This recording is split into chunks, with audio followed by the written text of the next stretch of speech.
I'm Jeremy Kenton. I'm an osteopath and I've been qualified for 38 years. What causes back pain? There are so many causes of spinal pain, and it's so important that the right diagnosis is given. But why do we get problems at all? Well, on the most basic level, it's for one very simple reason. We're meant to be on 4 legs, not 2. So the problems really started as soon as we got onto 2 legs and the things that we do when we're on those 2 legs. Now, if you were to look at any spine, and here we have a human spine, the angles of these joints are exactly the same as if you were a dinosaur or a dog or a cat. And if you watch a dog or a cat, when it wants to turn left, it will turn its head to the left, and then the rest of the spine will then curve to go with it. But we, as human beings, do the most weird things in terms of getting into odd positions. And those positions and the things that we do, whether it be sitting at a computer or sitting driving a car or a lorry or a taxi, or any of the unusual activities that we as human beings do that we're not designed for. But there are lots of other causes. Diagnosis of that problem is so important. And by seeing a qualified osteopath who's going to examine you properly after hearing the history of your problem, and if necessary, taking x-rays or MRI scans or CT scans or even blood tests to establish the cause of your problem. Now, there are so many different causes of back pain. On the most simple level, musculoskeletal strain, the things that we do every day, repeated movements and minor traumas, falls, accidents. The next commonest cause of back pain is as we get older, degenerative changes, osteoarthritis, lumbar spondylosis. In other words, wear and tear changes affecting the joints of the spine, causing the joints to become closer together and putting a strain on the disc. The disc acts as a shock absorber, and it's a bit like a jam donut. It has an outer fibrous coating and then a gel inside that moves as we move. So as we move forward and bend forward, the gel moves back.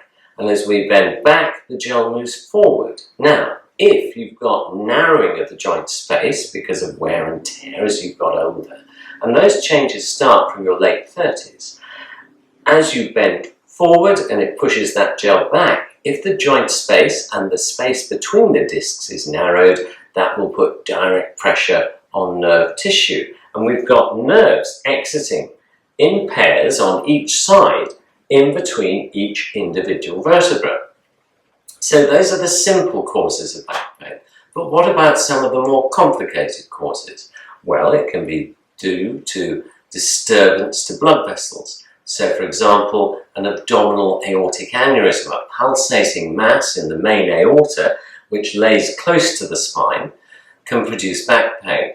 And there may be nothing wrong with the spine itself, but the aorta and the aneurysm are pulsating and causing pain. If that's not diagnosed, it can be a major problem.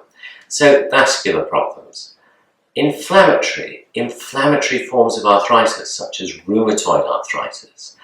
Bone infection, another cause, and tuberculosis can lay dormant for years and years and years and then cause problems. Not unusual to find, especially if you've been to tropical climates, to get a chest infection where the infection spreads into bone, or neurological problems, nerve damage, conditions like Parkinson's. All of those can produce back pain. So, vascular, inflammatory, infectious, neurological, destructive processes, once again from bone infection, where the bone is literally eroded as a result of the infection producing pain. Destruction again from neoplasms, from various forms of bone tumour and bone cancer. Idiopathic is where it's of an unknown origin, and those are the kind of acquired conditions such as scoliosis and S-shaped curvature of the spine, very common in adolescent girls, which once again producing back pain. Trauma, falls, accidents, car crashes, but you don't even need to actually have an impact for it to produce the problem. Let's imagine a dog or a cat runs out in the road in front of you whilst you're driving and you come to a very heavy emergency stop. You're thrown violently backwards and forwards in your seat. The airbag doesn't have to be deployed, but it's enough to produce sprain and strain to the muscles, ligaments and the joints themselves. Endocrinal problems such as osteoporosis, where if you imagine that the bone is like a Cadbury's chocolate crunchy bar, a honeycomb, and the spaces in between the honeycomb inside the bone become bigger. You have reduced bone density, and this also comes on following the menopause or following long-term use of certain medications such as steroids. Stress, another cause. You've only got to think of the fact, and as a practitioner it's not unusual for somebody to come in saying that they've got a pain in the neck. There's actually nothing wrong with the neck. The pain in the neck is the husband or even the wife or their job.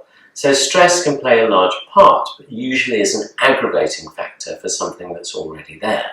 So, as we can see, there are so many potential causes of back pain, which is why it's so important to have an accurate diagnosis to establish what's causing it before you begin any form of treatment.